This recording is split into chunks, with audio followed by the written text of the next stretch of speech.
Olá, sejam bem-vindos aos nossos pensamentos em voz alta na série Weekly Thoughts, um espaço onde partilhamos diferentes temas com o comentário dos embaixadores, conselheiros e membros da Empower Brands Community. E neste episódio tenho o prazer de contar com o comentário de Tiago Simões, diretor de marketing da Sona AMC e membro do Conselho Estratégico da Empower Brands Community. Tiago, antes de mais, muito obrigada por estares connosco neste comentário semanal. É um gosto contar com o seu contributo. E nesta altura, estamos a viver um período dramático, mais um na história da humanidade, depois da pandemia, e hoje o Tiago traz precisamente o tema da guerra, mas aqui com 3 pensamentos numa outra perspectiva. É isso mesmo. Antes de mais, muito obrigado pelo convite, o gosto é todo meu. É um desafio interessante partilhar um pouco com os seguidores da Empower Brands Community os pensamentos que vamos tendo e, enfim, acho que é difícil fugir ao tema da guerra, um tema que nos toca a todos muito profundamente e que, portanto, gera também aqui algumas reflexões que achei útil partilhar com todos. São 3 pensamentos que, de certa forma, também tentei, um bocadinho pela afinidade aqui à nossa comunidade, tocar com todos nós que gerimos marcas, gerimos empresas, e ter aqui uma perspectiva também sobre o cruzamento entre as reflexões que nos traz a guerra e este estado de guerra, com também o nosso dia-a-dia mais corporativo, porque todos podemos fazer em todas as dimensões da nossa vida alguma coisa por esta guerra e por quem sofre com ela, e portanto isso teria seguramente que passar também pelas reflexões que partilho com a comunidade. A primeira, e à guerra junto o tema da pandemia. Eu acho que quer a pandemia, quer a guerra nos apanhou a todos de certa forma de surpresa. Acho que todos nós pensávamos com uma certa arrogância do tempo que estávamos noutros tempos, que isso eram coisas do passado, as pandemias, que hoje em dia a ciência conseguiria controlá-las e a política, e o que vimos foi exatamente o contrário. A natureza consegue ultrapassar todo o conhecimento científico e tecnológico e, portanto, criar-nos desafios a esse nível e até político, porque, curiosamente, até a pandemia, do ponto de vista científico, foi controlada com uma rapidez nunca antes vista, enfim, do ponto de vista político já não foi tanto assim. E agora a guerra também. A guerra apanha-nos, e a guerra na Europa à nossa porta, com uma invasão de um país europeu por outro, é algo que nos surpreende bastante. Também estávamos noutro estádio de desenvolvimento diferente, que estávamos a viver tempos diferentes, as comunicações, a tecnologia, o conhecimento que todos temos permitia que isto já não voltasse a acontecer, e o que é um facto é que aconteceu. E por isso o primeiro pensamento que tenho perante estes 2 factos que nos surpreenderam e que nos mostram que temos que ter aqui alguma humildade, é que aquilo que costumamos dizer quando gerimos marcas, quando gerimos empresas, temos que conhecer bem os nossos clientes, temos que conhecer bem, do ponto de vista cultural, aquilo que os afeta, que os impacta. Eu acho que o tema da importância do conhecimento da história é muito importante para as nossas reflexões, para aquilo que nós decidimos fazer, para as estratégias que desenhamos. E, portanto, o primeiro pensamento é este, é a importância da história. Devemos ir à história, lê-la, conhecê-la, aprender com ela e perceber que aquilo que se passou no passado, aquilo que nos trouxe até aqui, é muito importante para nos ajudar a prever o futuro. E por isso, a importância da história e daquilo que aconteceu é o primeiro pensamento. E acho que isso deve ser incorporado de forma ainda mais intensa na forma como gerimos o nosso dia-a-dia, como planeamos e como desenhamos as nossas estratégias. Tinha também pensado, com estes pensamentos, trazer uma proposta de um livro para cada um. E para este primeiro pensamento da história, é um livro que eu ainda não li, já o tenho, mas ainda não li, mas que acho que pode ser muito útil para percebermos o momento presente, que é um livro do José Milhazes, que foi publicado no ano passado, em 2021, que se chama A Breve História da Rússia, dos eslavos a Putin, e portanto vamos perceber bem todo o trajeto daquele país e também aquilo que os move, também aquilo que os motiva nas suas ações, seguramente importante para prevermos o futuro próximo. É um livro relativamente pequeno, fácil de ler, mas que acho que nos vai trazer muita luz à forma como olhamos para aquele conflito. O segundo pensamento, também, que impacta muito deverá impactar muito a forma como nós desenhamos as nossas estratégias, como pensamos nas nossas marcas, a nossa atividade, os nossos clientes, é o tema da racionalidade ou da irracionalidade. O que vimos no comportamento do Putin, na nossa perspectiva, é um comportamento irracional. Nós usamos tipicamente a racionalidade para prever e pressupomos que tipicamente as outras pessoas agem com a racionalidade, mas isso não é sempre assim.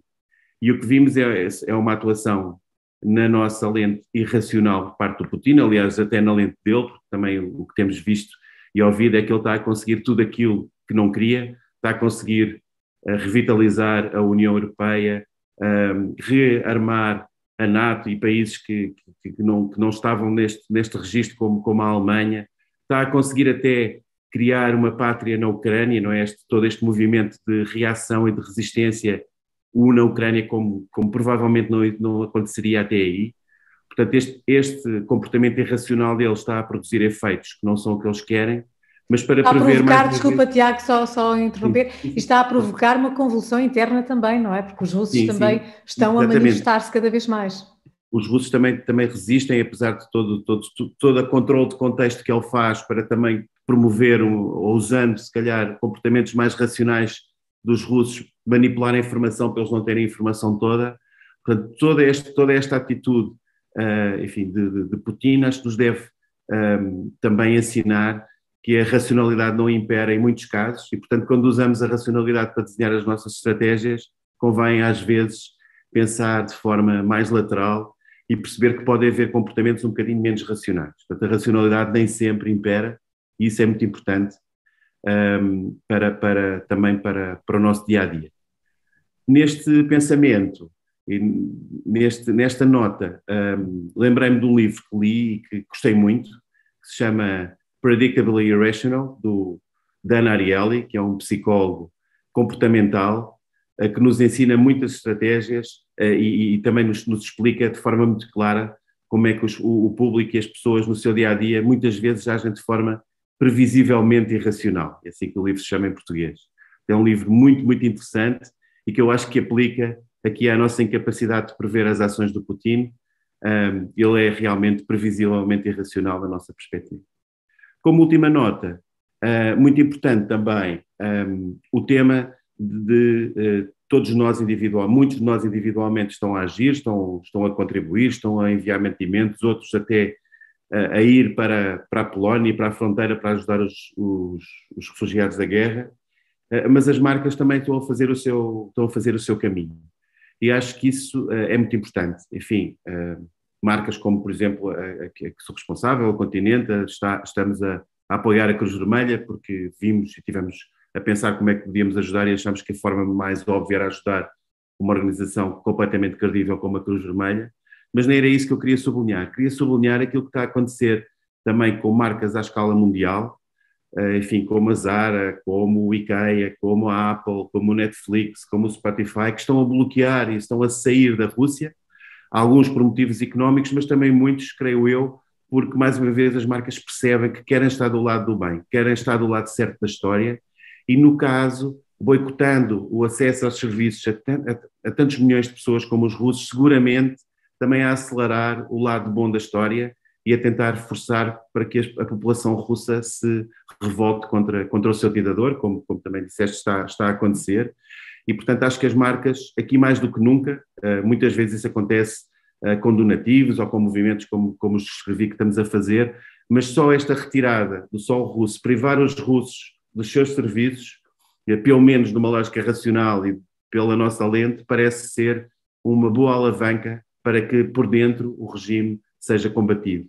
Por isso acho que é importante pensarmos que as marcas muitas vezes, mesmo numa lógica global, estão do lado certo da história, querem estar do lado certo da história e podem ser aceleradores do bem, que é isso que eu acho que está a acontecer neste momento, com este movimento universal das marcas tão importantes para todos nós, que estão a contribuir seguramente e estão a dar o seu contributo ativo para que por dentro o regime também seja combatido.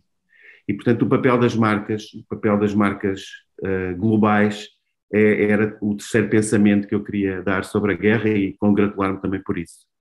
Para este tenho um livro, lembrei-me de um livro que é um bocadinho contracorrente, porque fala do papel, um bocadinho de uma lógica, é um livro já com alguns anos e que fala um bocadinho do papel das marcas em prol de uma globalização que nem sempre é positiva. Portanto, eu quis dar aqui um tom exatamente contrário, mostrar que muitas vezes o papel das marcas globais pode ser positivo, mas o livro é um livro muito interessante de uma ativista que o livro chama-se No Logo, que é da Naomi Klein, é um livro dos anos 90, mas que acho que é muito interessante perceber como é que as marcas podem posicionar na história universal, enfim, na perspectiva dela, de uma forma um pouco nefasta.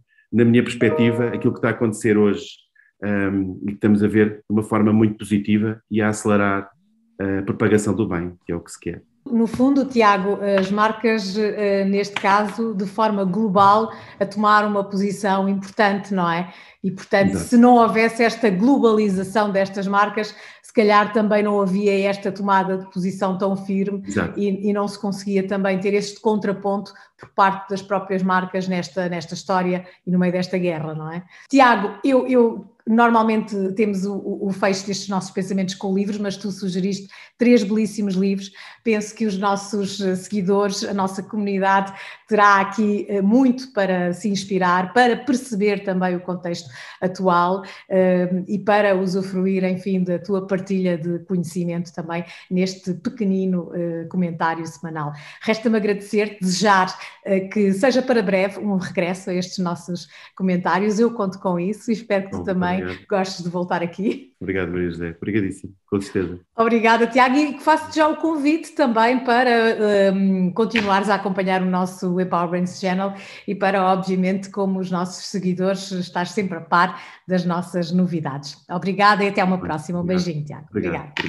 Quanto assim já sabe, ative as notificações do Empower Brands Channel e fique sempre a par então das nossas estreias e não se esqueça que temos já disponível na nossa série Come Together o aniversário dos 2 anos do Empower Brands Channel. Se não teve a oportunidade de acompanhar, então veja ou reveja toda esta emissão especial que preparamos para si.